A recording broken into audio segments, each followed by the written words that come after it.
Zubair bin Awwam radhiyallahu anhu ini adalah sepupu Nabi SAW. Ibu Zubair bernama Sofiyah binti Abdul Muttalib. Sofiyah ini adalah tante Nabi SAW.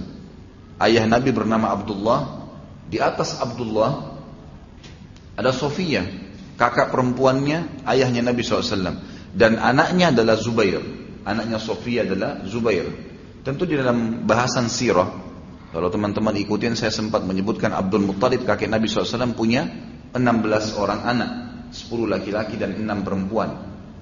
Dari laki-laki ada yang mendapatkan masa kenabian 4 orang, dan 2 beriman, 2 kafir, Abu Lahab dan Abu Talib yang meninggal dalam keadaan kufur.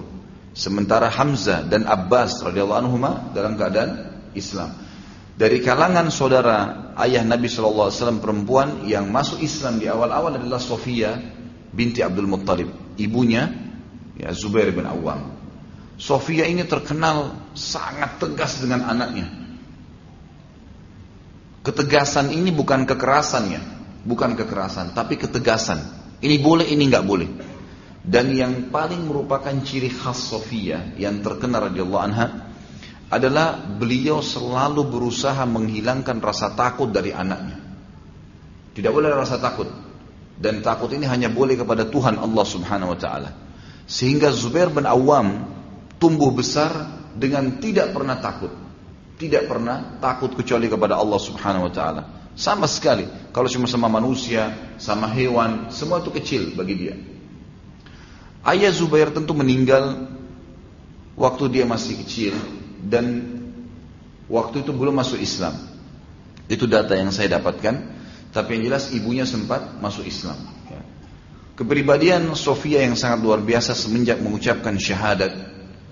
Waktu Nabi SAW mengundang seluruh kerabatnya, terutama tante dan pamannya, di rumah beliau SAW. Kemudian Sofiyah mengikrarkan syahadat. Semenjak waktu itu dia termasuk tokoh sahabiat Nabi yang sangat gigih mempertahankan agama. Dan dia lebih banyak fokus mendidik anaknya dalam masalah agama ini.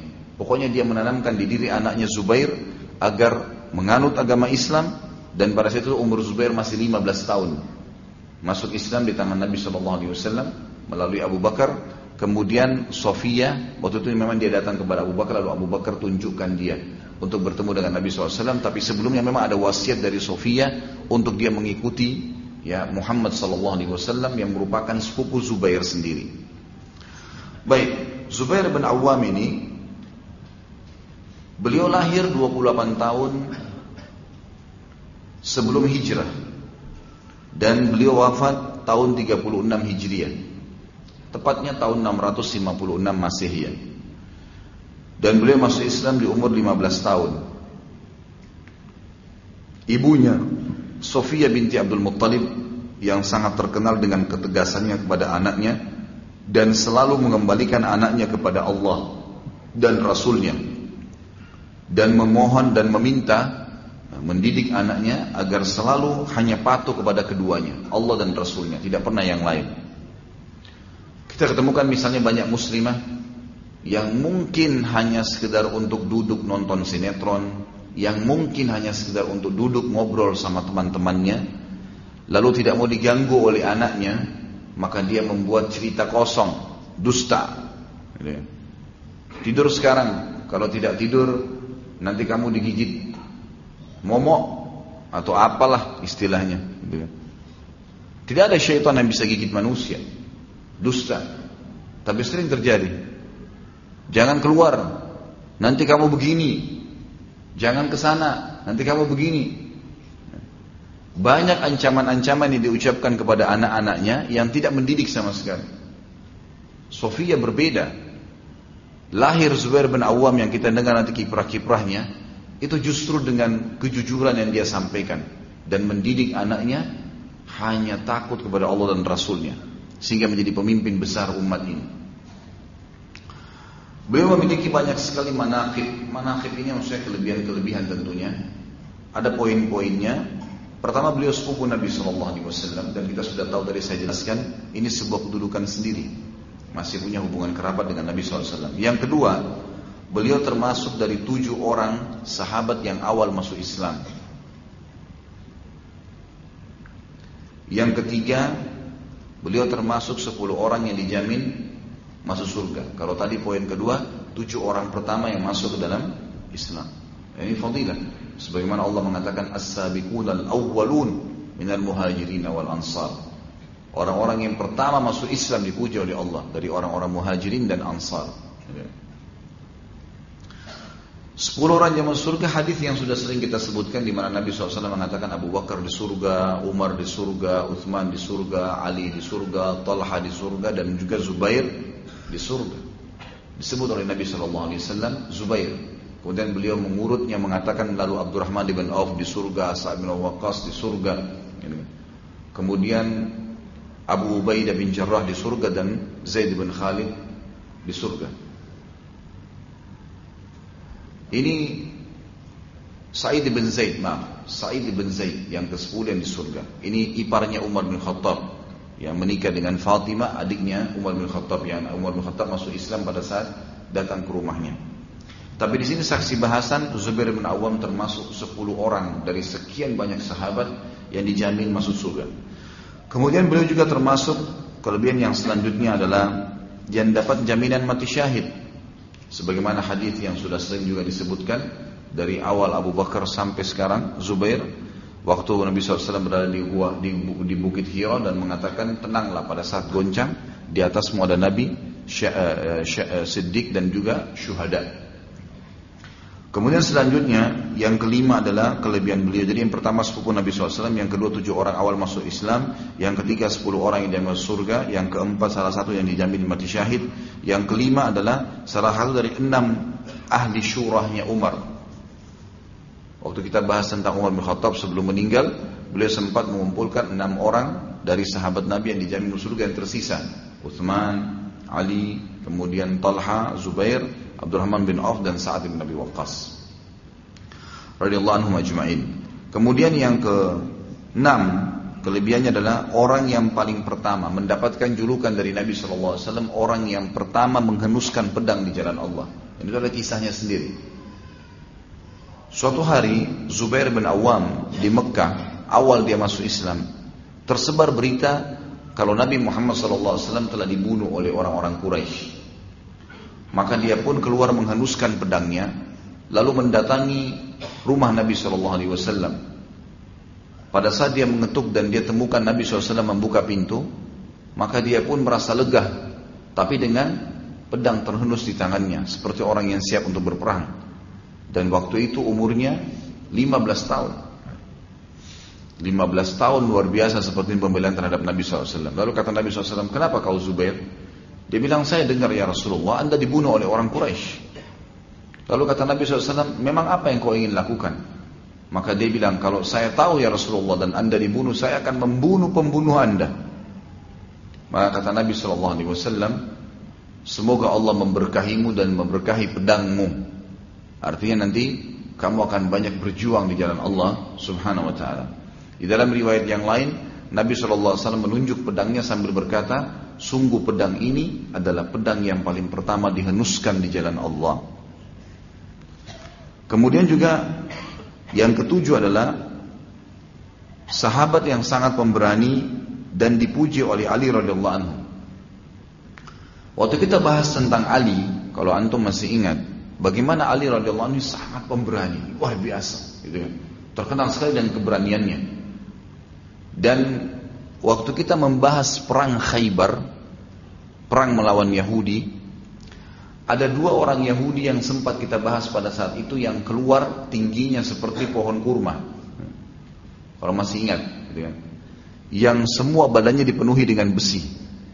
Dan yang menghadapi 2 orang ini, 2 orang Yahudi yang tingginya sampai seperti pohon kurma, ini bisa 2 meter, 2 meter setengah tingginya, adalah Ali bin Abi Thalib dan Zubair bin Awam.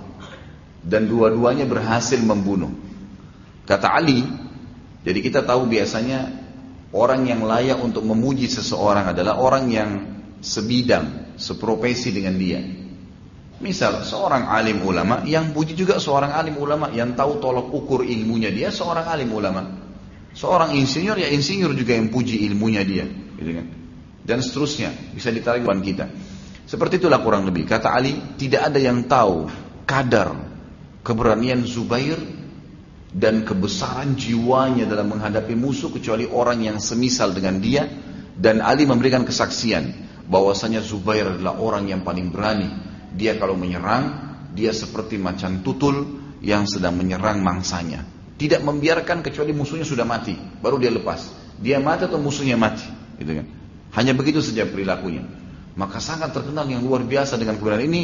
Ada ciri khas sendiri, ya, ada ciri khas sendiri Zubair radhiyallahu anhu. Dan kita lihat nanti bagaimana kiprah-kiprahnya di kancah peperangan. Kemudian yang kedelapan adalah orang yang sangat rajin bersedekah.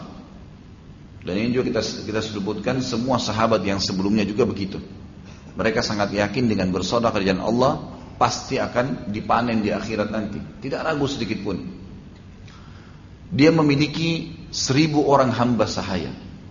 Zubair bin Awam punya 1000 orang hamba sahaya.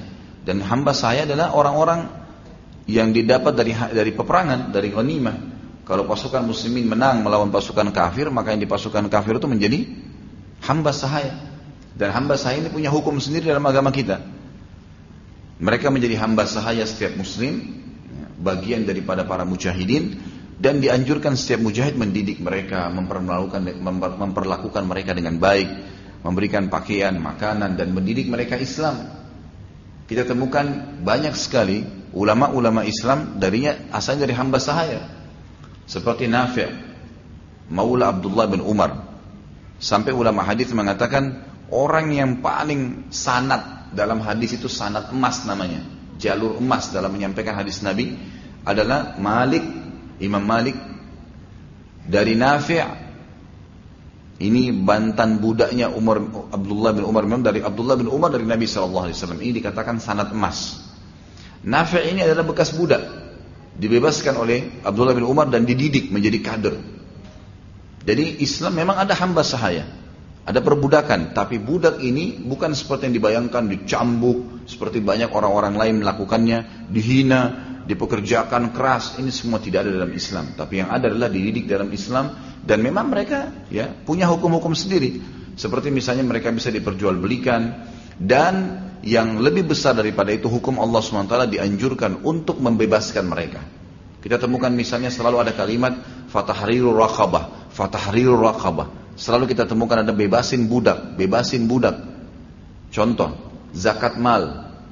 Salah satu alokasi zakat mal adalah ar-riqab namanya, pembebasan budak. Jadi kita bisa nebus budak, itu bebasin budak dengan zakat mal. Kemudian juga budak bisa dipakai untuk membayar kafarah, denda dalam Islam, seperti kasus orang berhubungan biologis di siang hari Ramadan. Kayak sekarang misalnya, insya Allah tidak terjadi, ada orang berhubungan suami istri, batal puasanya karena ya, melakukan hubungan biologis. Maka kafarahnya, dendahnya, dia harus berpuasa 2 bulan berturut-turut. Kalau dia nggak bisa, pertama dia bebasin budak. Kalau dia tidak bisa, maka dia berpuasa 2 bulan berturut-turut. Kalau dia tidak bisa, maka dia memberikan makan 60 orang miskin. Tapi ada di sini pembebasan budak, dijadikan sebagai tebusan sehingga mereka bebas. Gitu. Ada juga orang yang sumpah mengatakan demi Allah misalnya, tapi ternyata dia salah, keliru. Ada kafarahnya. Kafarahnya bebasin budak, atau memberikan makan atau pakaian 10 orang miskin, atau berpuasa 3 hari. Kita lihat ada pembebasan budak, gitu kan? Dan banyak hukum-hukum syar'i. Bahkan setiap budak ada namanya hukum dalam fikih kita, namanya mukatabah. Mukatabah itu seorang budak bisa datang kepada tuannya dalam Islam dan berkata, saya mau bebas, tapi saya ingin tebus dengan cara menebus diri saya. Maka tuannya mengatakan boleh, silahkan. Ya, kalau mau, bayar kepada saya misalnya 10 juta. Budaknya bilang, baiklah, saya akan bayar setiap bulan 1 juta. Berarti 10 bulan saya. Budaknya bilang, baiklah, saya akan bayar setiap bulan 1 juta. Berarti 10 bulan saya bayar kepada saya misalnya 10 juta. Budaknya bilang, baiklah, saya akan bayar setiap bulan 1 juta. Berarti 10 bulan saya bebas. Kalau sudah sepakat, maka setiap bulan dia tinggal menyetor kepada tuannya. kemudian 10 bulan kemudian dia bebas, gitu kan. Bisa juga hukum syar'i, kalau seseorang memiliki budak hamba sahaya, bekerja sama dia, membantu, atau dia memperkerjakan kepada orang lain, lalu hasil kerjanya dibagi dua, atau diambil sebagian dari hasil kerjanya. Dan ini salah satu sumber pendapatan memang yang ada dalam Islam, menggunakan tenaga hamba sahaya. Dan Zubair bin Awam memiliki 1000 orang hamba sahaya yang dia dapatkan dari peperangan dan juga didapatkan dari pasar-pasar perbudakan yang diperjualbelikan. Kemudian dia pekerjakan, dan hasil yang diambil, yang diserahkan oleh hamba-hamba sahayanya dari setengah pendapatan mereka, itu semuanya disedekahkan di jalan Allah. Semuanya, pendapatannya dari 1000 orang, gitu kan. Semua dikeluarkan di jalan Allah subhanahu wa ta'ala. Dan ini bukti bahwasanya bagaimana beliau gemar sekali bersedekah. Bukan berarti tadi karena hasil pekerja hamba sahayanya lalu kemudian dia nikmatin, tidak, sama sekali. Diinfakkan semua di jalan, atau disedekahkan semua di jalan Allah subhanahu wa ta'ala. Zubair bin Awam memiliki cukup banyak anak keturunan. Anak beliau itu jumlahnya sekitar 20 orang. 11 orang laki-laki dan 9 orang perempuan. Dan beliau menikah dengan 7 orang wanita. Tentu ada yang meninggal kemudian menikah lagi, karena tidak boleh menikah lebih dari 4 bagi laki-laki dalam Islam. Tapi wanita-wanita yang hidup, yang terlihat dalam kehidupan Zubair bin Awam ada 7, disebutkan dalam sejarah. Ada pada saat beliau meninggal, memang 4 orang yang bersama beliau. Tapi setiap meninggal atau beliau misalnya terpisah, saya tidak temukan riwayat beliau cerai ya. Yang kemungkinan besar adalah istrinya meninggal, lalu kemudian beliau menyempurnakan poligaminya dengan 4 istri. Sampai beliau meninggal dengan kondisi meninggalkan 4 orang istri.